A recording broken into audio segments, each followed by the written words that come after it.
Olá, bem-vindos a mais uma conversa aprofundada.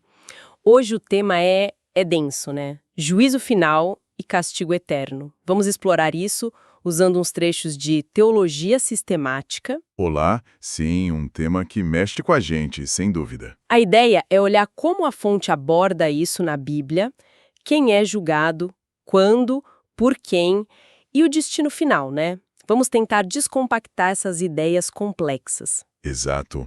E são temas bem importantes na teologia cristã, aparecem bastante nas Escrituras. Não são notas de rodapé, sabe? Fazem parte do quadro geral, do plano divino, segundo essa perspectiva. Certo. Então, o ponto de partida é: existe mesmo um juízo final?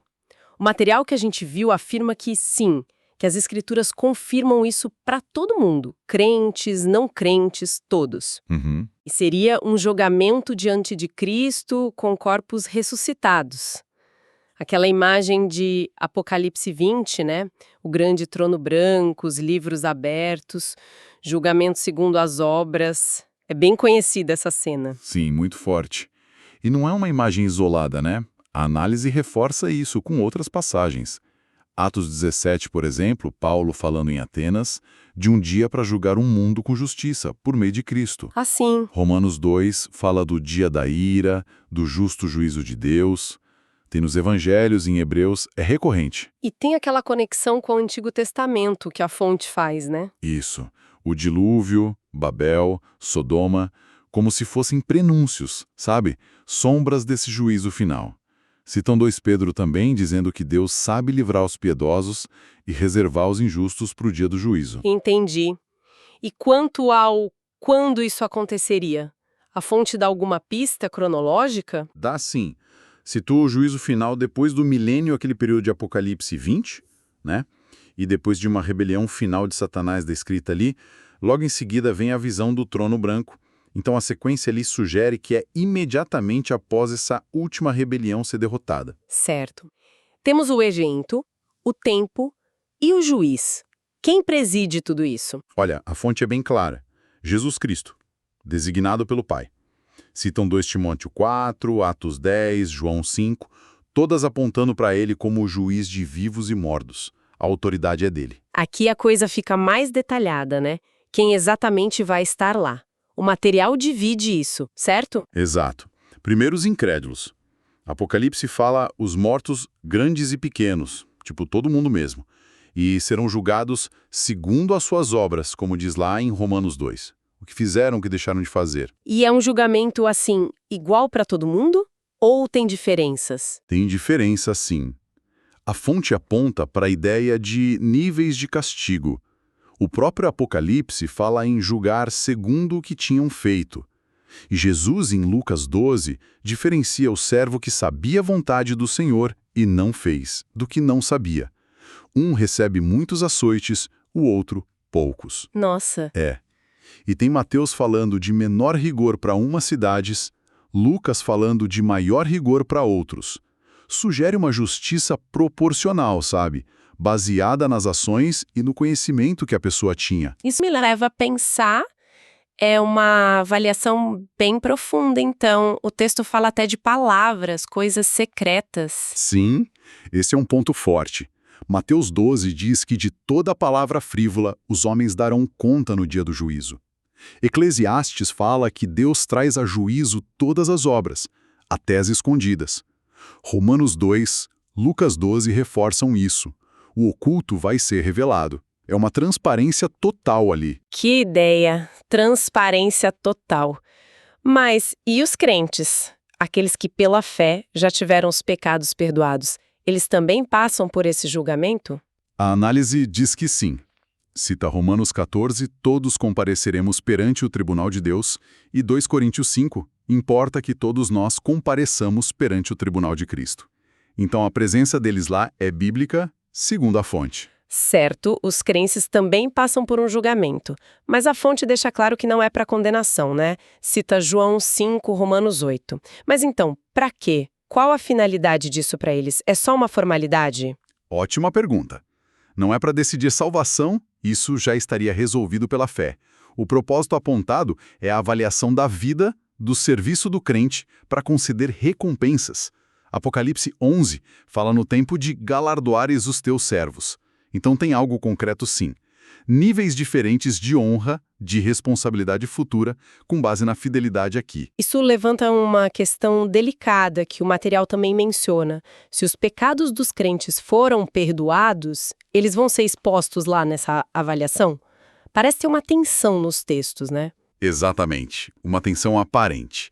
Por um lado, 1 Coríntios 4 fala que o Senhor vai manifestar os desígnios dos corações, o que pode incluir falhas. Por outro, tem Miqueias 7, Salmo 103, Hebreus 8, falando que Deus não se lembra mais dos pecados, joga no fundo do mar. E aí, como a fonte resolve isso? A conclusão proposta é que mesmo que esses pecados sejam de alguma forma mencionados ou reconhecidos, seriam vistos como pecados já cobertos pelo perdão de Cristo. Então, a ocasião serviria mais para exaltar a graça de Deus que superou aquilo tudo do que para envergonhar. Entendi a lógica. E essas recompensas, como funciona essa ideia de níveis diferentes? A fonte usa algumas passagens-chave. A mais famosa talvez seja 1 Coríntios 3, da construção sobre o fundamento que é Cristo. Se você construiu com ouro, prata, pedras preciosas, ou com madeira, feno, palha. O fogo do julgamento revela a qualidade. O que fica recebe galardão, o que queima sofre dano, mas a pessoa se salva como que através do fogo. 2 Coríntios 5 também fala em receber segundo o bem ou o mal feito no corpo. E a parábola das minas, em Lucas 19, com os servos recebendo autoridade sobre cidades conforme o trabalho, ilustra essa recompensa diferenciada. Mas espera aí. Essa ideia de recompensas diferentes não complica aquela noção de felicidade total e igual para todo mundo no céu? Não pode gerar inveja, sei lá, comparação? É um paradoxo aparente, e a análise enfrenta isso.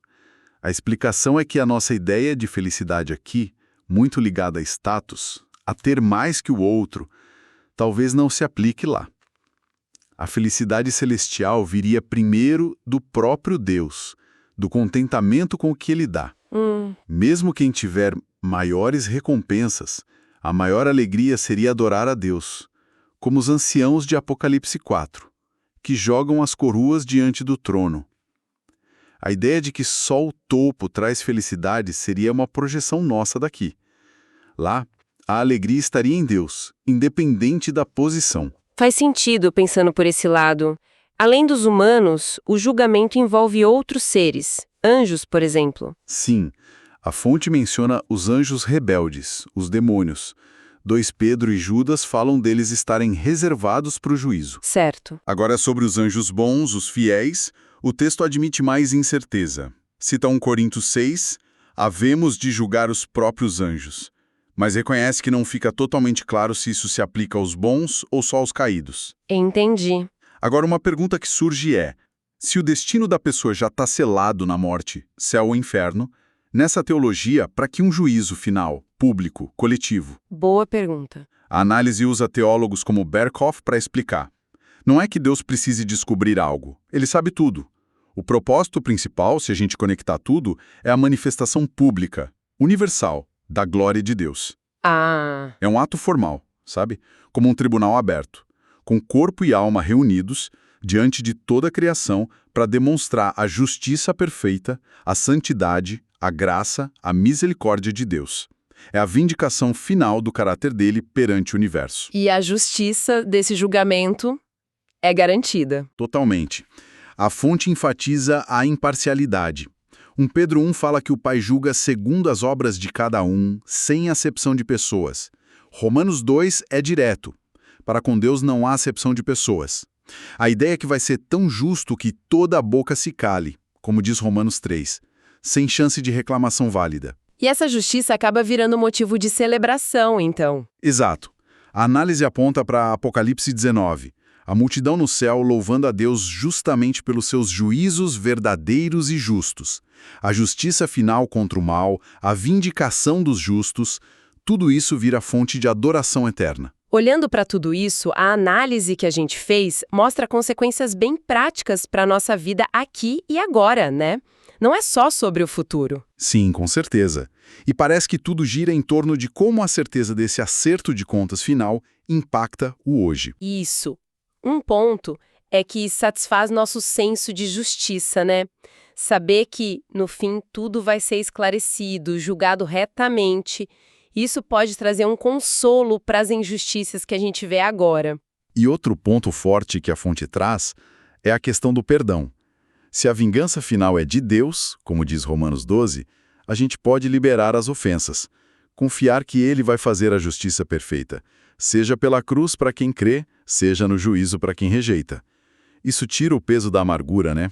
Seguindo o exemplo de Cristo lá na cruz. Verdade. E tem também a motivação positiva, né? Buscar uma vida que agrada a Deus, pensando nas recompensas celestiais. A ideia do tribunal de Cristo como um incentivo para as boas obras, para a fidelidade, a juntar tesouros no céu. Isso. E por outro lado, funciona como um freio moral. A consciência de que haverá uma prestação de contas, mesmo que vaga, pode dar um certo temor de Deus, como diz Romanos 3, e ajudar a refrear o mal. Negar isso, como 2 Pedro alerta, levaria à zombaria, à vida desregrada. E por fim, a seriedade disso tudo, do juízo, do destino eterno, é apresentada como um impulso forte para o evangelismo, né? Se as decisões aqui têm consequências eternas, e se Deus quer que todos se arrependam, como diz 2 Pedro, isso motivaria os crentes a compartilhar a fé. E aí, ligado a isso, a gente chega na parte talvez mais difícil, a doutrina do inferno, a consequência do juízo para quem rejeita a salvação. Como a fonte define o inferno. A definição é direta, um lugar de punição eterna e consciente para os ímpios. E a base bíblica que a fonte usa para isso é considerável. Quais descrições eles destacam? As palavras do próprio Jesus são centrais. Ele fala muito de choro e ranger de dentes, de fogo eterno preparado para o diabo e seus anjos, e faz aquele paralelo em Mateus 25, né? Castigo eterno e vida eterna, usando a mesma palavra grega, aionios, para eterno nos 2 casos, sugerindo a mesma duração. Em Marcos 9 tem aquelas imagens fortes do fogo que não se apaga, do verme que não morre. A história do rico e Lázaro também entra aí, né? Entra e com força, Lucas 16. Mesmo sendo parábola, é usada para mostrar a consciência depois da morte, o tormento, estou atormentado nesta chama, a memória, a impossibilidade de mudar a situação, e Apocalipse, claro, tem descrições bem gráficas. Como quais? O tormento com enxofre para quem adora a besta. A fumaça que sobe pelos séculos dos séculos. Sem descanso, a fumaça da Babilônia destruída também sobe pelos séculos dos séculos. E um ponto-chave: o diabo, a besta e o falso profeta no lago de fogo sendo atormentados de dia e de noite, pelos séculos dos séculos. O mesmo destino que Mateus 25 liga aos ímpios. Nossa, pesado. Mas a análise também fala de uma visão alternativa, o aniquilacionismo, né? Pode explicar rapidinho? Claro, o aniquilacionismo ou condicionalismo é a ideia de que os ímpios sofrem um castigo consciente por um tempo, mas depois são destruídos, aniquilados mesmo, deixam de existir. A punição seria real, mas não eterna. A fonte menciona que alguns grupos e teólogos defendem isso, embora seja minoria no cristianismo histórico. E como a fonte responde a quem pensa assim? Quais os argumentos contra? Bom, um argumento aniquilacionista usa palavras como destruição, perecer. A resposta da fonte é que as palavras gregas originais apoleia, oletros, não significam necessariamente deixar de existir, mas sim ruína, perda, uma desgraça contínua. Entendi. Outro argumento é a dificuldade de conciliar o castigo eterno com o amor de Deus. A resposta teológica é complexa, mas um ponto é: se Deus pode punir por um tempo, por que não eternamente? Questionam também se a aniquilação seria mesmo castigo, ou se não pareceria uma saída fácil para alguns. E a questão da proporção? Pecado finito, castigo infinito. A fonte rebate perguntando se a gente tem capacidade de medir a gravidade de pecar contra um Deus infinito. Cita um teólogo Kingdom, tipo, quem somos nós para dizer a Deus qual castigo justo? E ainda sugerem, com base em Apocalipse 22, que talvez o pecado e a rebelião continuem no inferno, justificando a eternidade da punição. Por fim, a ideia de que o mal eterno mancharia o universo, a fonte contrapõe que a punição justa do mal, na verdade, manifestaria a glória da justiça de Deus, como em Romanos 9, e realçaria a grandeza da misericórdia dele com os salvos, por contraste. Então, no fim das contas, a fonte se mantém na visão tradicional. Sim. A conclusão da análise é que, apesar das questões levantadas pelos aniquilacionistas, a principal razão para manter a visão tradicional é a força e a clareza que eles veem nas descrições bíblicas mesmo, especialmente as de Jesus e de Apocalipse. É inegável que é uma doutrina que causa um desconforto emocional muito grande. A fonte reconhece isso. Reconhece, sim, e de forma bem humana. Diz que se a gente pensa no inferno e não sente tristeza, talvez falte algo na nossa compaixão. Cita a tristeza de Paulo em Romanos 9, a fala de Deus em Ezequiel, que não tem prazer na morte do ímpio, o lamento de Jesus sobre Jerusalém. Essa dificuldade emocional é vista como um reflexo do próprio amor de Deus pelas pessoas. Então, como conciliar essa tristeza, que é genuína, com aceitar a doutrina como parte da justiça de Deus, segundo a fonte? O material sugere um equilíbrio delicado. Não rejeitar a doutrina só porque dói, mas aceitar o que a Bíblia ensina sobre a justiça de Deus, confiando que Ele é perfeito. Mas, ao mesmo tempo, não perder a compaixão. É um equilíbrio difícil. Muito. E aí eles apontam para a perspectiva lá do céu, em Apocalipse. Os mártires clamando por justiça, o louvor pela execução dos juízos. Lá, a visão sobre a maldade do pecado e a beleza da justiça divina seria mais clara para eles. Entendi. Talvez ajude a pensar na justiça do castigo eterno para Satanás, para os demônios, seres que escolheram o mal de forma irremediável. Isso pode dar uma luz sobre a justiça de um destino parecido para o mal humano que rejeita a redenção até o fim. Mas isso levanta uma questão importante para a gente pensar, né? Como manter juntas essa crença firme na justiça de Deus e uma compaixão sincera que nos faz querer a salvação de todos? Uma análise realmente profunda. Recapitulando rapidinho, falamos da realidade do juízo final para todos, da diferença entre o julgamento dos crentes, recompensa, e dos incrédulos, castigo, da natureza eterna e consciente do inferno segundo a fonte, e das implicações práticas disso tudo para a nossa vida. E, para deixar uma última reflexão, a fonte diz que a demonstração da justiça de Deus no juízo vai ser motivo de louvor eterno.